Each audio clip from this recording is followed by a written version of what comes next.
This is 1988 Topps, where every card has a story to tell. Your hosts are David McKellis and Matt Kuzma. Let's play ball.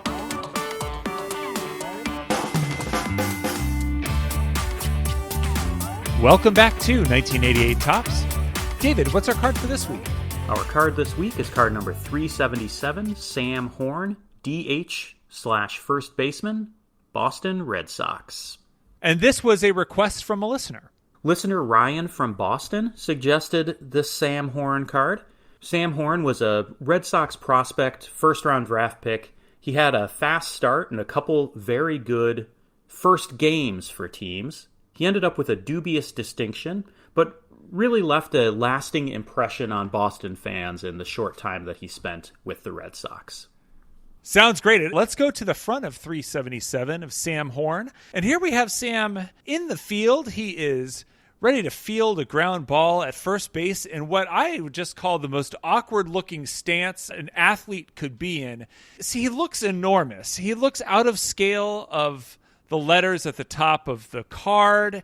He looks like his glove is so huge and he is so large that he's scooping down to pick up the very tiny little letters that spell Topps in the bottom left corner of the card. Are you sure he played first base? Yeah, a little bit of trivia here. How many games do you think this man played in the field in 1987? I don't know the answer, and I'm going to guess less than 5. Zero. All right. I got it. That's right, Matt. This very tall Sam Horn, he is 6'5", played 0 games at first base. Even though he is marked as DH/first base, that was an aspirational marking by the Topps Corporation. Sam was expected to maybe play first base, but as we can see from the card, he was a defensive liability throughout his career as a first baseman. I would have much rather seen him at the plate on his baseball card. I think that the Red Sox also, that's why they kept Sam around, for his abilities at the plate as opposed to those in the field. He's not the tallest guy that we've talked about. Mike Smithson, Big Mike, was 6'8", but Sam looks the biggest. I'd love to see Ed Hearn and Sam Horn on the same card somehow. It'd be a Mothra versus Godzilla kind of battle. Flipping to the back of 377, Sam Horn, DH, first base, as we said, height 6'5", weight 215, left-handed batter and thrower. Drafted in the first round by the Red Sox in 1982. Born November 2nd, 1963 in Dallas, Texas, with a home in San Diego, California. When was John F. Kennedy assassinated? We both just did the math there. Was that the 22nd? Yeah, the 22nd of 1963. So Sam was born in Dallas just 20 days before the assassination of John F. Kennedy. I don't see any connection there. Sam had nothing to do with it. That wasn't why he left town. He was raised in California. He was just a tiny baby. He was 3 weeks old, so nothing to do with the Kennedy assassination. The family made their home in San Diego. San Diego, of course, in German means a whale's vagina, according to Ron Burgundy. I have no San Diego history in here. I didn't really look it up. We'll get into that in another episode. I didn't want to dig in. There's a lot there, but Sam went to Samuel F.B. Morse High School in San Diego. Samuel Morse, best known for inventing the telegraph, developing the Morse code, less well known for running for mayor of New York on an anti-immigrant platform, as well as actively being a pro-slavery writer. This high school in San Diego that bears his name now serves a population that's 35% Filipino, 30% Latino, and 20% African American. Maybe might want to think about changing the name of that high school. Since the anti-immigrant platform and his pro-slavery writing were written in a series of dots and dashes, I'm guessing that people didn't really understand it. That's true. It's and I had to translate the Wikipedia from Morse code. But when Sam went to Samuel Morse High School, he played baseball alongside future Major League player Mark, I'm going to pop some tags, McLemore. More recently, 5-time All-Star Adam Jones went to Morse High School. 2 other guys, Quentin Berry and Bruce Billings, played in MLB in the 2010s. Other non-baseball alumni, comedian Faison Love and Olympic gold medalist Monique Henderson. went to Morse High School. At Morse, Horn and McLemore were not the rapper, but the baseball player, were coached by Bob Mendoza. Bob Mendoza played briefly in the Red Sox minor league system in the 1950s before returning to San Diego to go back to school. After graduating, he spent 30-plus years as a teacher and coach in the San Diego public school system, coaching baseball and football at Morse from 1970 to 2000. He was given a Lifetime Achievement Award after his retirement by the California Coaches Association, so a pretty legendary high school coach in San Diego. Under Mendoza's tutelage, Sam Horn, first baseman built like a tight end, made first team All-Region as a senior, hitting .421. Also on that All-Region team, David Wells. And David Wells was the Regional Player of the Year that season and a second-round draft pick in the 1982 draft. Mark McLemore was a ninth-round pick in 1982. Sam was offered a full ride to USC for football and baseball, but instead, he was picked in the draft. Yeah, and that takes us to this way to the clubhouse, that Sam was signed as a first-round draft selection with the Boston Red Sox June 10th, 1982, by scout Ray Boone. And that's a good name. Ray Boone is a name that listeners probably know. The Boone family in baseball, a big name, but also descended from a big name in American history, Daniel Boone. I cannot confirm really? this. What? I cannot. It was in some interview with Aaron Boone. I didn't click through to the article, but the claim is made. The claim's out there. It's in an article. Reportedly related to frontiersman Daniel Boone. Yes. I cannot confirm nor deny that. We'll look into it. If somebody wants to get us some follow-up, we'll be happy to accept that. Well, and you know what? We're going to do a Bob Boone episode. We'll get into it in the Bob Boone episode. We'll follow up in the Bob Boone episode. Good idea. We aren't doing that one next week because he had like a 20-season career, and that's too much work. But Ray Boone, born in San Diego, served in the Navy during World War II. Prior to starting a baseball career, he played for Cleveland as a rookie in 1948 when they won the World Series. He played a little bit, a very little bit, 5 regular season at-bats and 1 at-bat in the World Series. He'd play in 2 All-Star games, get MVP consideration a couple of times in a 13-season career, mostly with Cleveland and Detroit. He went into scouting for the Red Sox after his career ended, serving in that role from 1960 through 1992, 33 seasons of scouting. He had 3 kids, Rod, who played minor league baseball, Terry, who was a champion swimmer, and Bob Boone, who would play nearly 20 years in the major leagues as a catcher and whose card is included in the 1988 Topps set. Ray's grandsons, Aaron and Brett, played in Major League Baseball, the first family to send 3 generations to an All-Star game. A great-grandson is currently in the Nationals minor league system. He was in low A ball in 2021 after playing at Princeton, so it remains to be seen whether a 4th generation makes it to the Major League Baseball. Ray passed away in 2004 at the age of 81. But in 1982, he signed Sam Horn to a deal with an $82,500 signing bonus, and Sam went off to Rookie League. Yep, Sam went to play for what would be the Oak Ridge Boys' favorite Rookie League team, Elmira. And I don't know if that actually is the pronunciation of that. I saw Elmira, I saw Elmira, but I'm going to go with Elmira. My heart's on fire. And another 18-year-old on that team, Mike Greenwell. Sam, however, was the star of this team, hitting .300 with 11 home runs in 61 games. 1983 takes the step up to low A, struggles a little bit at that next step, hitting only .240. He stays around for a second season and catches his stride, hitting .313, 21 home runs, also drew 76 walks, good for a .962 OPS in 1984. But his fielding was a work in progress, as we see from the front of the card. He had 29 errors, which led the Carolina League first baseman. His teammate and hero of the pod, Ray Quinones, made 50 errors at shortstop for that team. So this team had I think they had nearly 300 errors on the season. Like 275. It was a lot of errors. So 1985, as we see on the card, this is his 4th year, and he's still only at Double-A. So they're kind of taking their time, moving him through the stations to give him time to work on his game. He hit .282 with 11 home runs at 82 RBIs, a solid year at the plate, but still had 23 errors. And there were folks ahead of him in the organization keeping him back in the lower minors at first base. So the Red Sox didn't necessarily need him just yet, and he still needed some time to develop. In 1986, he starts again at New Britain. His numbers at the plate had dropped a bit, 246, 8 homers in his first 100 games. But then a spot opened up in September in AAA when first baseman Pat Dodson got called up to the big leagues, and Sam finally got his break. He played a short time at the end of the season at AAA, 20 games. He only hit .195. He still needed some time to catch up at AAA.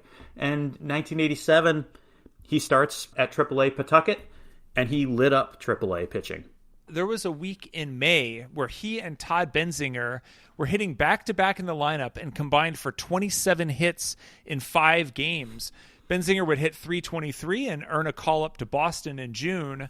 Meanwhile, this team at Pawtucket at various points in 1987 had Ellis Burks, Jody Reed, and Brady Anderson in it. So there were a lot of future stars in this team.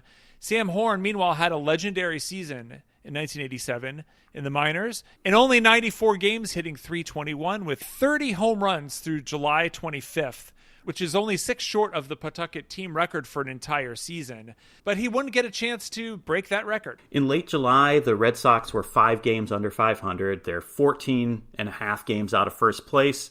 They're only a year removed from the World Series, but they decided to bring in some new blood. Ellis Burks, Greenwell, Benzinger had already been called up. Jim Rice is nearing the end of his career. Don Baylor is about done at DH. So the Red Sox are kind of entering a rebuilding mode. And to make room for Sam Horn, they had to release another first baseman. Unfortunately, Bill Buckner is 37, less than a year removed from that incident, and he'd been on the injured list. Buckner gets released. He'd go on to sign with the Angels, but they had to move out somebody to move Sam Horn in and that big bat. And Horn would come to Fenway and continue that hot streak. Yeah, in his major league debut against Seattle, he struck out and grounded into a double play in his first 2 at-bats. And so in that third at-bat with the game tied 5-5, Sam Horn smashed a 2-run homer over the left field wall to put the Sox ahead. They would end up winning 11-5. Very dramatic opening game for Sam. The next night, he got 3 hits, including another home run.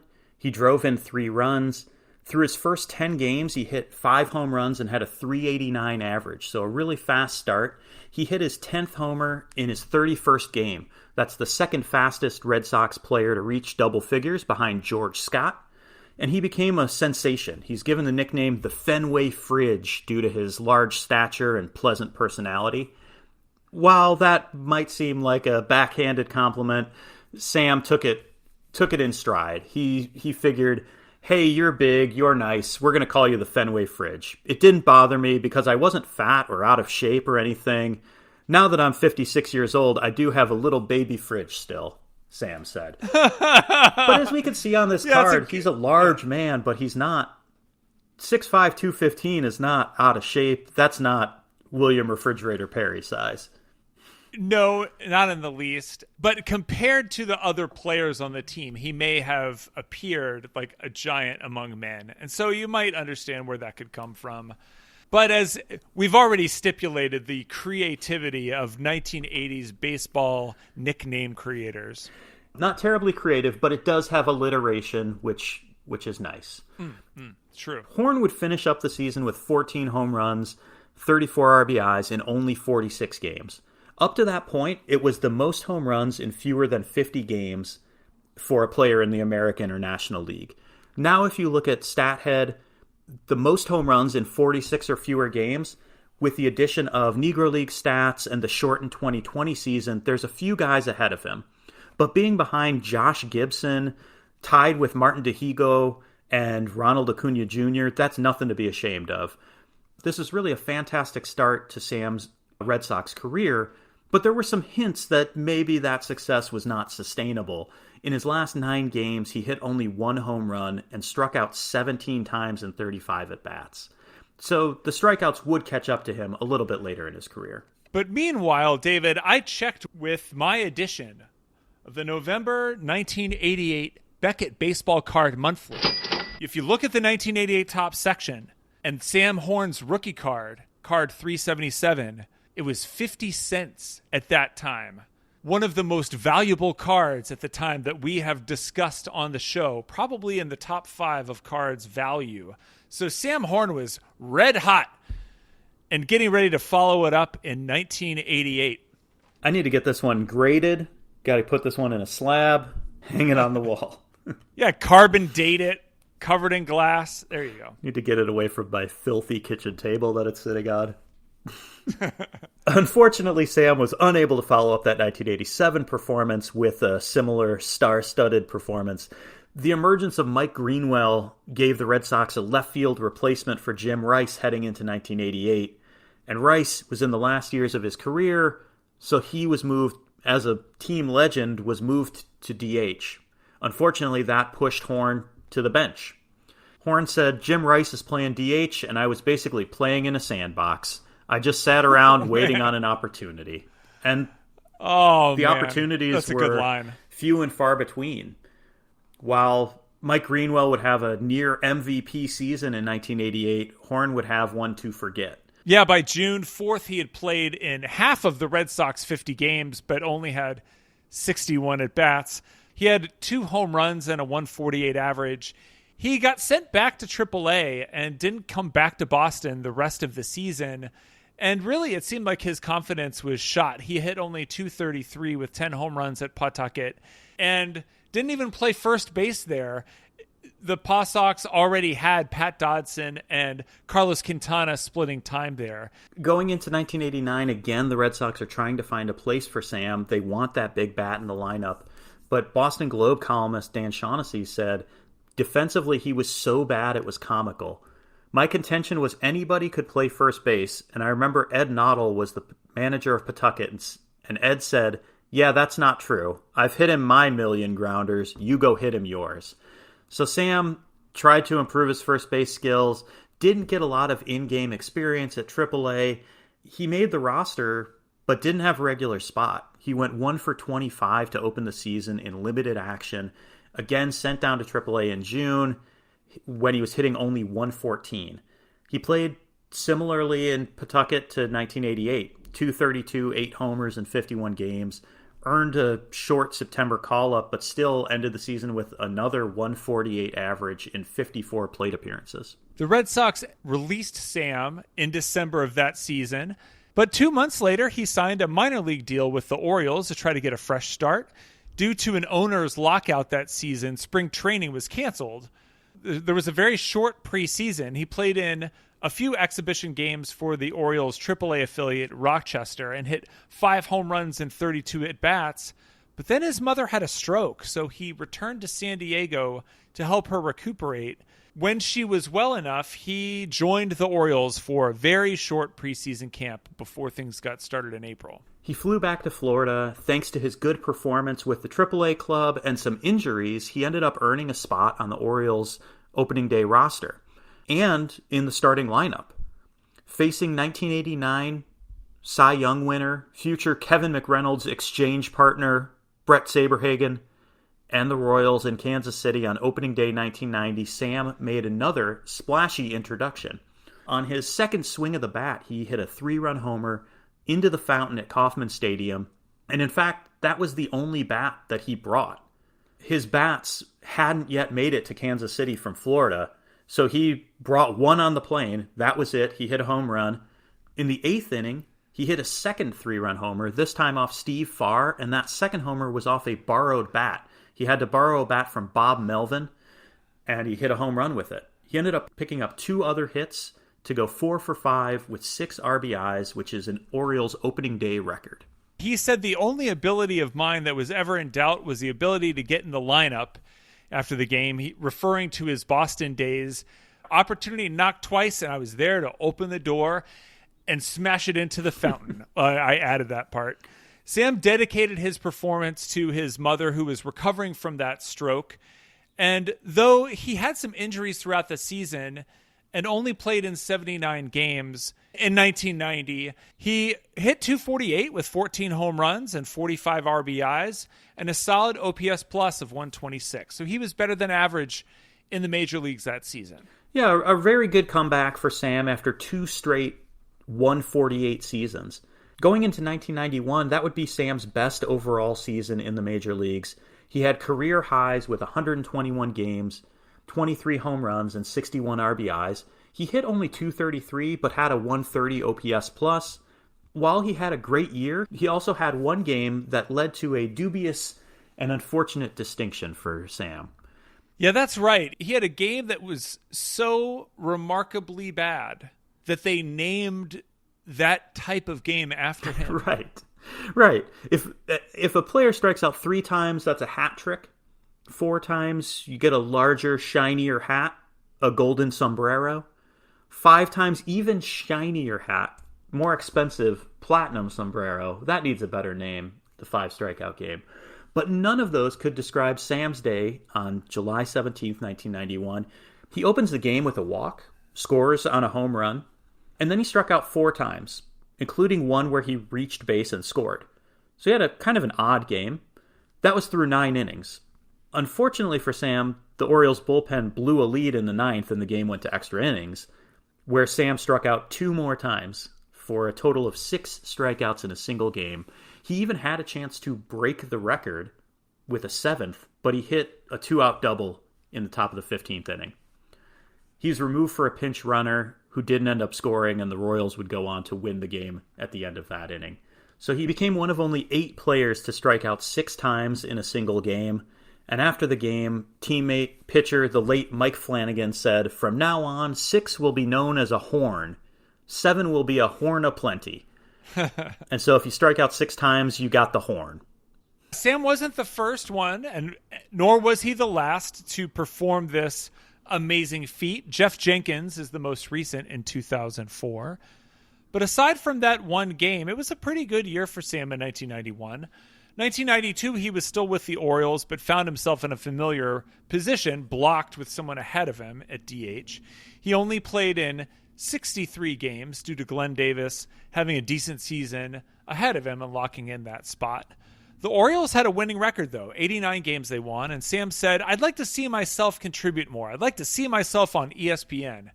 But it's hard to complain when you're winning and the guy in front of you is playing well." He's, at this point, maybe too expensive to keep around as a bench player, and he's granted free agency after the 1992 season, signs a minor league deal with Cleveland, and had a great year at AAA Charlotte, hitting 38 home runs to lead the International League and driving in 96 runs. He earned a September call-up and hit .455 with 4 home runs in 12 games in 1993. And then begins some years of bouncing around. He was with the Yankees in 1994 with their AAA team.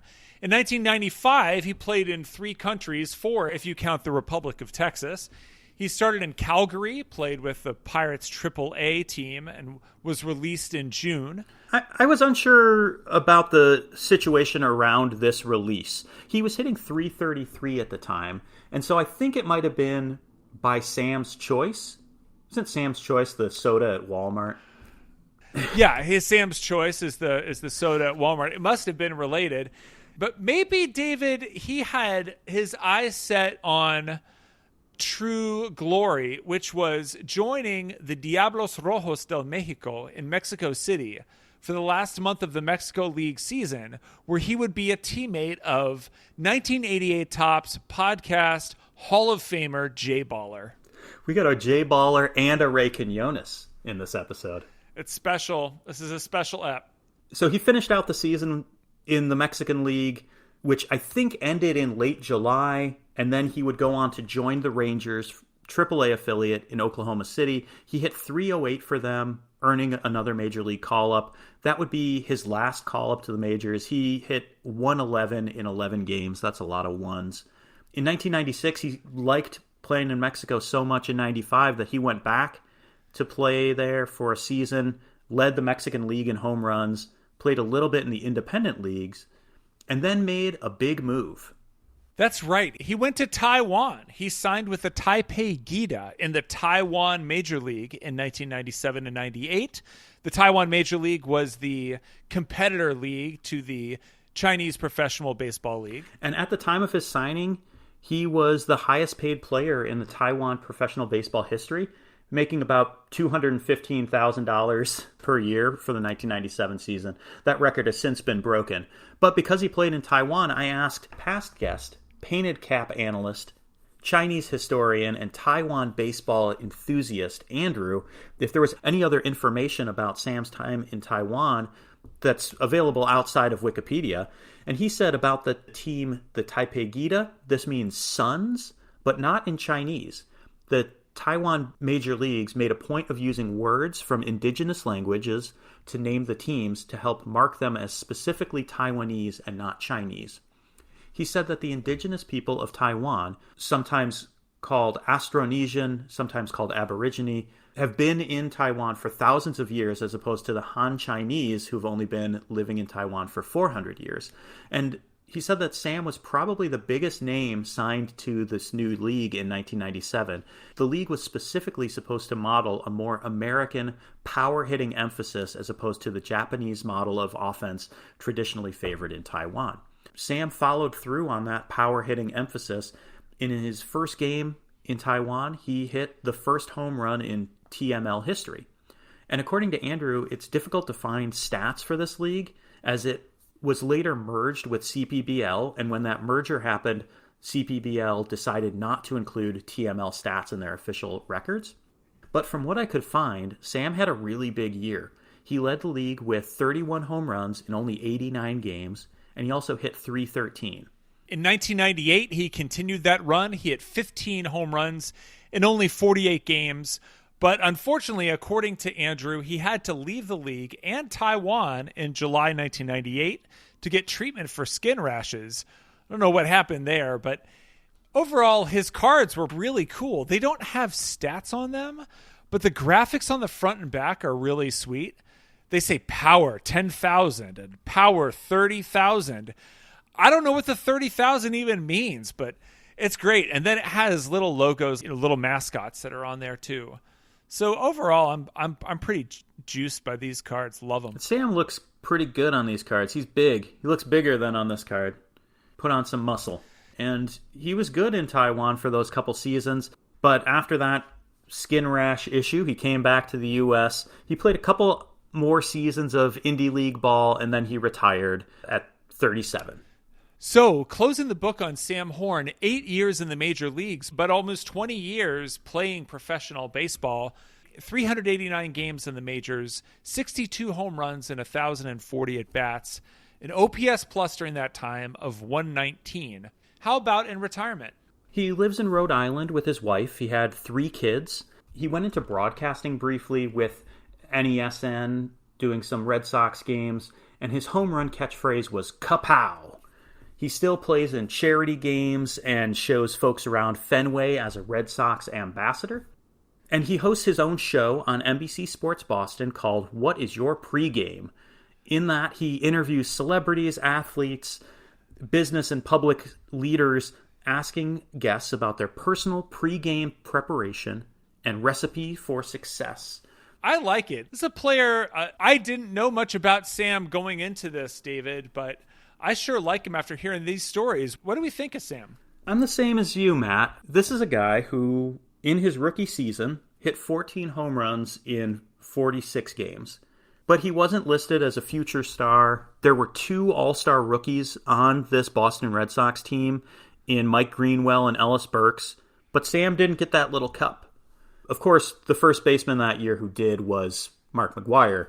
He got the 50 cents treatment from Beckett. But this wasn't a guy who I picked out as a kid as a future star or a top rookie to watch. As a player, he had huge power if he connected with the ball and if he got a chance to play. But he never really got that consistent chance. When pitchers figured him out, his strikeouts went up and he would lose playing time. And he didn't really have a regular position because he was a defensive liability. He said he couldn't really shake that perception, and it got to him. He said, "My downfall was that mentality. I got in my head that I wasn't a good first baseman. I came to work just like Wade Boggs did when they said he wasn't a good third baseman. And he worked very hard. He took 1,000 ground balls every day, and he was able to get better. But he also got better with the opportunity to be there and play. I never got a chance to play, let alone just be the DH." So Sam couldn't get a spot at first base, couldn't even get a spot playing DH regularly, and he never reached the potential of that first season, at least not in Major League Baseball. But he did lead 3 leagues in home runs: the AAA International League in 93, the Mexican League in 1996, and the Taiwan Major Leagues in 1997. While this card represents the Red Sox first baseman of the future who didn't quite hit the mark, I asked Red Sox fan and friend of the pod, David, for his thoughts on Sam Horn. And I got back quickly a one-word answer: love. Sam Horn is a cult favorite among Red Sox fans, and in the late 90s, Red Sox fans created an online forum. They wanted to keep it relatively private and exclusive for real Red Sox fans, and they named it the Sons of Sam Horn. The guy who founded the site said it was kind of a play on the Son of Sam, and obviously that had a bad connotation, but at the same time, only a hardcore Red Sox fan would know who Sam Horn was. So that played into our idea of limiting the site to only the most diehard fans.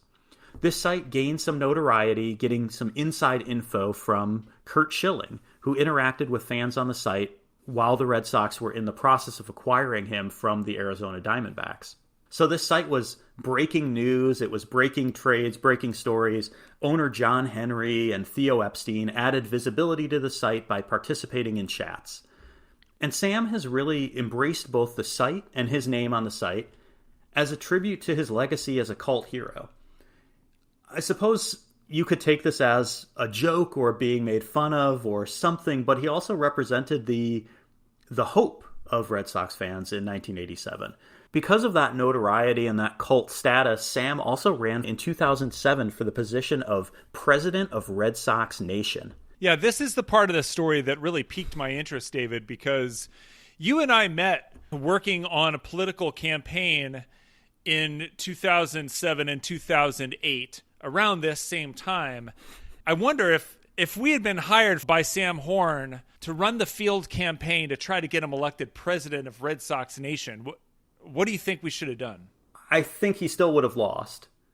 But Sam did have a good ad. He had a good advertisement that showed him among the people. It had a little song. It showed him possibly coercing Johnny Pesky into giving him an endorsement. Johnny looking at the camera quizzically and saying, "Go to redsox.com and vote for Sam Horn. Can I leave now?